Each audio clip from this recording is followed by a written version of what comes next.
Hi ನಮಸ್ತೆ. ಇವತ್ತಿನ ವಿಡಿಯೋದಲ್ಲಿ ನಾನು ನಿಮಗೆ ಬೂದುಗುಂಬಳಕಾಯಿ ಮಜ್ಜಿಗೆ ಹುಳಿ ಹೇಗೆ ಮಾಡ್ಬೋದು ಅಂತ ಹೇಳಿಕೊಡ್ತೇನೆ. ಅದು ಕೂಡ ವೇಗವಾಗಿ ಅತಿ ಸುಲಭವಾಗಿ ಹೇಗೆ ಮಾಡ್ಬೋದು ಅಂತೇಳಿ ಹೇಳಿಕೊಡ್ತೇನೆ. ಈಗ ನಾನು ಇದಕ್ಕೆ ಬೇಕಾದಂಥ ಒಂದು ಬೂದುಗುಂಬಳಕಾಯಿ ತೊಗೊಂಡಿದ್ದೇನೆ. ಆನಂತರ ಈ ಥರ ಕಟ್ ಮಾಡಿದ್ದೇನೆ ನೋಡಿ. ಆಮೇಲೆ ಇದನ್ನು ನಾವು ಬೇಯಿಸೋಣ. ಪಾತ್ರೆಯಲ್ಲಿ ಬೇಯಿಸ್ಬೋದು, ಇಲ್ಲದಿದ್ದರೆ ಕುಕ್ಕರಲ್ಲಿ ಬೇಯಿಸ್ಬೋದು. ನಾನು ಕುಕ್ಕರಲ್ಲಿ ಬೇಯಿಸ್ತಿದ್ದೇನೆ. ಅದಕ್ಕೆ 2 ಸ್ಪೂನಷ್ಟು ಉಪ್ಪು ಹಾಕಿ 2 ವಿಜಿಲ್ ತೆಗೆದ್ರೆ ಅದು ಬೇಯುತ್ತೆ. ಆನಂತರ ನಾವೀಗ ಅದನ್ನು ಮಸಾಲೆಗೆ ರೆಡಿ ಮಾಡೋಣ. 1 ಕಪ್ಪಿನಷ್ಟು ಕಾಯಿ ತುರಿ, ಮತ್ತು 3 ಕಾಯಿ ಮೆಣಸು, ಮತ್ತು 1 ಸ್ಪೂನಷ್ಟು ಜೀರಿಗೆ. ಇಷ್ಟು ಇದ್ದರೆ ಸಾಕು. ನಾನು ಅರ್ಧ ಗಡಿಯಷ್ಟು ಕಾಯಿ ತುರಿ ತೊಗೊಂಡಿದ್ದೇನೆ. ಇದನ್ನು 3 ಸ್ವಲ್ಪ ನೀರು ಹಾಕಿ ಮಿಕ್ಸಿ ಮಾಡಿ ತನ್ನಿ. ರುಬ್ಬಿದ ಮಸಾಲೆ ಈ ಥರ ಆಗಿದೆ ನೋಡಿ. ಆನಂತರ ನೀವು ಬೇಯಿಸಿಟ್ಟ ಕುಂಬಳಕಾಯಿ ಉಂಟಲ್ಲ, ಅದಕ್ಕೆ ಈ ಮಿಶ್ರಣವನ್ನು ಆ್ಯಡ್ ಮಾಡಿ. ಆಮೇಲೆ ಇದನ್ನೆಲ್ಲ ಮಿಕ್ಸ್ ಮಾಡಿ. ನೀರು ಹಾಕಬೇಕಂತಿಲ್ಲ, ಆಗ ಬೇಯಿಸಿಟ್ಟ ನೀರೇ ಇದೆ, ಸೊ ನಿಮಗೆ ಅಷ್ಟು ನೀರು ಸಾಕಾಗುತ್ತೆ. ಆನಂತರ ಇದನ್ನೆಲ್ಲ ಮಿಕ್ಸ್ ಮಾಡಿ ಇದನ್ನು ಸ್ವಲ್ಪ ಕುದಿ ಬರಲಿಕ್ಕೆ ಮುಚ್ಚಿಡಿ. ಇದೀಗ ಕುದಿ ಬಂದಿದೆ ನೋಡಿ. ಈ ಥರ ಕುದಿ ಬಂದ ಮೇಲೆ ಸ್ಟವ್ ಆಫ್ ಮಾಡಿದರೆ ಆಯಿತು.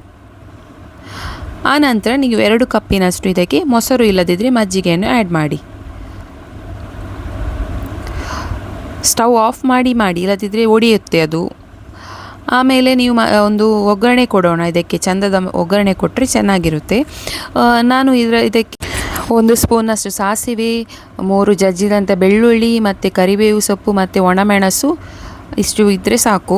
ಈಗ ಪಾತ್ರೆ ಬಿಸಿ ಆದಮೇಲೆ ಇದಕ್ಕೆ ಸ್ವಲ್ಪ ತುಪ್ಪ ಇಲ್ಲದಿದ್ದರೆ ಎಣ್ಣೆಯನ್ನು ಸೇರಿಸಿ. ಬಿಸಿ ಆದಮೇಲೆ ಇದಕ್ಕೆ 1 ಸ್ಪೂನಷ್ಟು ಸಾಸಿವೆ ಆ್ಯಡ್ ಮಾಡಿ.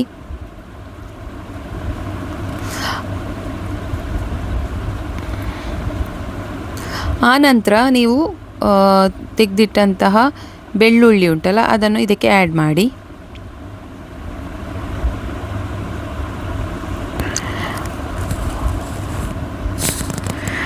ಆನಂತರ ನೀವು ಕರಿಬೇವು ಸೊಪ್ಪು ಉಂಟಲ್ಲ, ಅದನ್ನು ಕೂಡ ಆ್ಯಡ್ ಮಾಡಿ.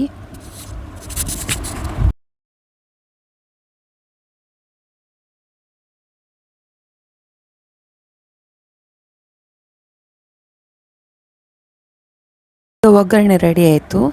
ಆಗ ತೆಗೆದಿಟ್ಟಂತಹ ಬೂದುಗುಂಬಳಕಾಯಿ ಇದಕ್ಕೆ ಪದಾರ್ಥಕ್ಕೆ ಈ ಒಗ್ಗರಣೆಯನ್ನು ಆ್ಯಡ್ ಮಾಡಿ.